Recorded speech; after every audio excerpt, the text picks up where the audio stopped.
வணக்கம் நண்பர்களே, இது ஃபர்ஸ்ட் ஷோ டாக். இன்னைக்கு நம்ம பார்க்க போற படத்தோட ரிவ்யூ கரை. தனுஷ் அவர்கள் நடிப்புல போர் தொழில் படத்துடைய இயக்குனர் விக்னேஷ் ராஜா அவங்க தான் டைரக்ஷன். இந்த படத்துடைய கதையை சுருக்கத்தை பத்தி பேசலாம்.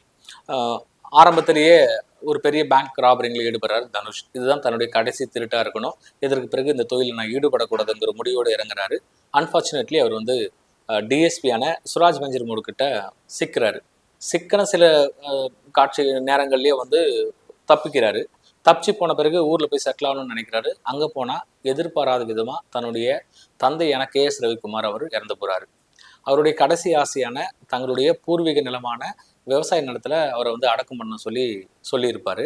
அதற்காக பாடியை கொண்டு போகும்போது அந்த நிலத்து பேர்ல லோன் வாங்கியிருப்பாங்க. அந்த பேங்கர்ஸும் கோர்ட் ஸ்டாஃபும் போலீஸ் டிபார்ட்மெண்ட்டும் வந்து நீங்க தவணை முறையை செலுத்தாம இங்க பாடி அடக்கம் பண்ண முடியாது அப்படின்னு சொல்லி அப்ஜெக்ஷன் சொல்றாங்க. ஒரு கெடுவும் கொடுக்குறாங்க. அந்த கெடுக்குள்ள இவர் வந்து அந்த தவணை பணத்தை வந்து திருப்பி செலுத்தினாரா, அப்பா பாடியை கொண்டு போய் அதே இடத்துல அடக்கம் பண்ணாரா, துரத்துக்கிட்டு இருக்கிற போலீஸ்கிட்ட இருந்து எப்படி தப்பிக்கிறாருங்கிறதா மீதமுள்ள கதை.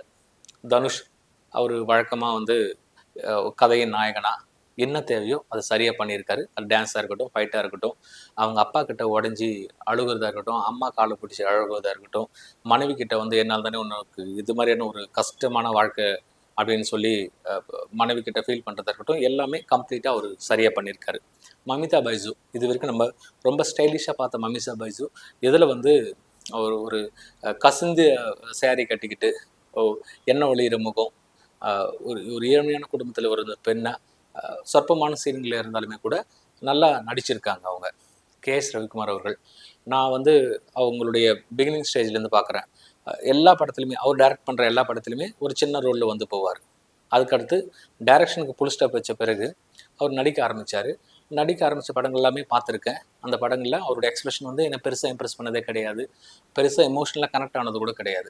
ஆனால் இந்த படத்தில் அவருடைய லுக்காக இருக்கட்டும், ஹேர் ஸ்டைலாக இருக்கட்டும், அந்த ஏஜ் பார் காரணமாக வந்து தத்தி தவிர்ந்து பேசுவாங்கள்ல, அந்த மாதிரியான வார்த்தைகள், அந்த பாடி லாங்குவேஜ், டைலாக் டெலிவரி, நடை உடை பாவனை எல்லாமே ஒரு கம்ப்ளீட் ஆர்டிஸ்ட். பாரதி ராஜா படத்தில் ஒரு அப்பா கேரக்டரோ ஒரு தாத்தா கேரக்டரோ எப்படி இருக்குமோ அந்த மாதிரியான ஒரு சிறந்த நடிப்பை வந்து KS ரவிக்குமார் அவர்கள் வெளிப்படுத்தியிருக்காரு.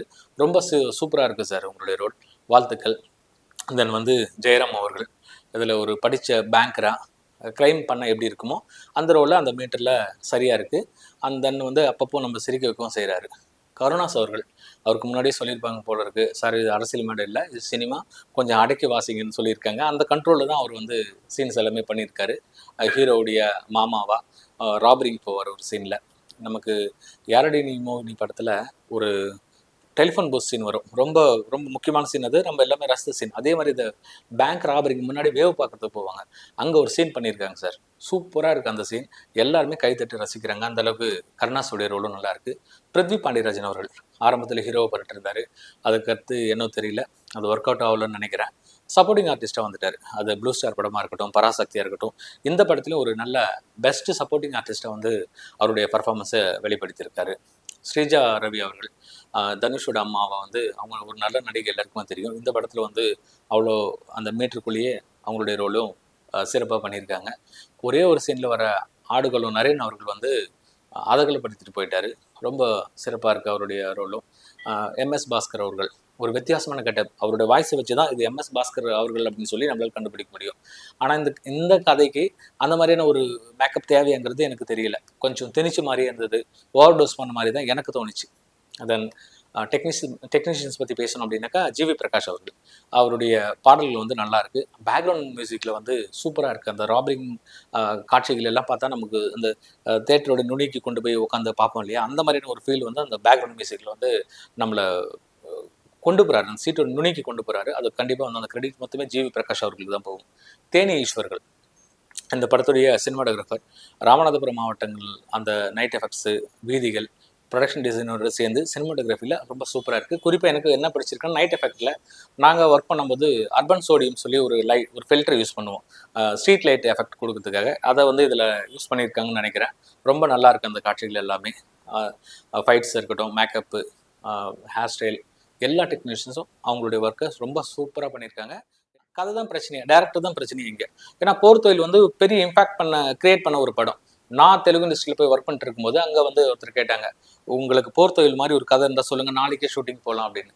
அது ஒட்டுமொத்த இண்டஸ்ட்ரி, தமிழ் இண்டஸ்ட்ரி மட்டும் இல்லாமல் தெலுங்கு, மலையாளம், கன்னடா, அந்த பக்கம் ஹிந்தியில கூட போர் தொழிலோட இம்பாக்ட் அந்த அளவுக்கு இருந்தது. தமிழ்ல இந்த மாதிரியான ஒரு கிரைம் த்ரில்லரு ஒவ்வொரு செகண்டும் வந்து எங்களை வந்து ஒரு எக்ஸைட்டிங் கியூரியாசிட்டி, ஒரு பயத்தை கிரியேட் பண்ண ஒரு ஒரு படம்னா அது வந்து போர் தொழில் சொல்லி ஒரு படம் பண்ண ஒரு டைரக்டர். அந்த எதிர்பார்ப்போட தான் நம்மளும் போய் உட்காந்தோம். இதுல வந்து உங்களுக்கு கன்வீனியன்ட்டா 90 காலகட்டத்தில் கதை நடக்கிற மாதிரி எழுதியிருந்தீங்க. ஏன்னா பேங்க் ராபரிங்கில் எல்லா ஹீரோவுமே 2 படம் பண்ணியிருப்பாங்க. தமிழ் சினிமாவில் ஒரு 10 முக்கியமான ஹீரோஸ், அது ஒரு 20 படம்னாக்கா என்டையர் சவுத் இந்தியாலேயே ஒரு 50-60 படம் மினிமம் சொல்கிறேன். 100 படம் கூட இருக்கலாம். நார்த் இந்தியாவில் டப்பிங் படம் எல்லாம் சேர்த்து ஒரு 500 படத்துக்கு மேலே பேங்க் ராபர்ஸில் விதவிதமான ஆங்கிளில் பார்த்தாச்சு. இதில் புதுசாக என்ன சொல்ல போறாரு அப்படின்னு போய் உட்காந்தோம் இல்லையா. அந்த பேங்க் ராபரிங்ல 2-3 சீன் மட்டும் தான் இம்ப்ரெஸ் பண்ணிச்சு. பாக்கி வந்து எங்களை வந்து அந்த அளவுக்கு இல்லை. ஏன்னா ஒரே பாணியில அவர் திருடுறாரு. அந்த ஒரே பாணியில திருடக்கூடிய ஆளை வந்து போலீஸ் டிபார்ட்மெண்ட் பிடிக்காம திணறது வந்து கொஞ்சம் அபத்தமா இருக்கு. அதே மாதிரி தான் போலீஸ் எப்படியே வந்து நீங்க வந்து டம்மியா காட்டியிருக்கீங்களோ, பேங்கர்ஸையும் மீன்ஸ் வந்து பேங்க்ல ஸ்டாஃப் இருக்காங்க இல்லையா, அவங்க எல்லாருமே கூட ரொம்ப முட்டாளான ஆட்களை காட்டியிருக்கீங்க. மங்குனி அமைச்சர்கள் சொல்றாங்க, அந்த மாதிரி மங்குனியான ஒரு ஆஃபீஸர்ஸை காட்டியிருக்கீங்க. ஈஸியா அவங்கள ஏமாத்திடலாம், கொள்ளை அடிச்சிடலாங்கிற மாதிரி எல்லாம் சீன்ஸ் இருக்கு. தென் வந்து ஒரு மாவட்டத்துக்குள்ள ரெகுலரா ஒரே ஸ்டைல் ஆஃப் அடாப்டிங் நடக்குது அப்படின்னா அதுக்கு வந்து ஒரே ஒரு டிஎஸ்பி தான் இருப்பாரா? கண்டிப்பா இருக்காரு, இருக்க மாட்டாரு. ஏன்னா ஐபிஎஸ் கேடர்ல ஒரு ஐபிஎஸ் ஒரு எஸ்பி இருப்பாரு. ஐபிஎஸ் கேடர்லயே ஒரு அடிஷனல் எஸ்பி இருப்பாரு. நான் ஐபிஎஸ் கேடர்ல ஒரு எஸ்பி இருப்பாரு, ஏஎஸ்பி இருப்பாரு. அந்த ஒரு மாவட்டத்துக்கு மினிமம் 3-4 டிஎஸ்பி இருப்பாங்க. என்னுடைய அறிவுக்கு நான் சொல்றேங்க, ஒரு 3-4 டிஎஸ்பி இருப்பாங்க. ஆனா என்டையர் டிஸ்ட்ரிக்ட் ஒரே ஒரு டிஎஸ்பி தான். இங்க லாஸ்ட் எட்ஜ்ல இருந்து தலை வரைக்கும் வந்து ஒரே ஒரு டிஎஸ்பி தான் தேடி போறாருங்கிறதெல்லாம் வந்து ஏத்துக்கவே முடியல எங்களால. படம் ஒட்டு மொத்தமா பார்க்கணும்னா நிறைய பேர் வந்து மொபைல் எடுத்து நோண்ட ஆரம்பிச்சிட்டாங்க. அடுத்து இதெல்லாம் நடக்கும் அப்படின்னு சொல்லி அவங்க எல்லாம் பேசுறதெல்லாம் எங்க காதுல விழுந்துட்டே இருந்தது. பீஸ்ஃபுல்லா கூட படம் பார்க்க முடியாத அளவுக்கு இருந்தது. போர் தொழில் டைரக்டர் கிட்ட இருந்து இப்படியான ஒரு படத்தை நாங்க எதிர்பார்க்கல. இந்த படத்தை நாங்க சொல்ற ரிசல்ட் என்னன்னா, கண்டிப்பா இந்த சண்டேக்கு பிறகு இந்த படம் தாங்குமா அப்படின்னா கண்டிப்பா தாங்கவே தாங்காது.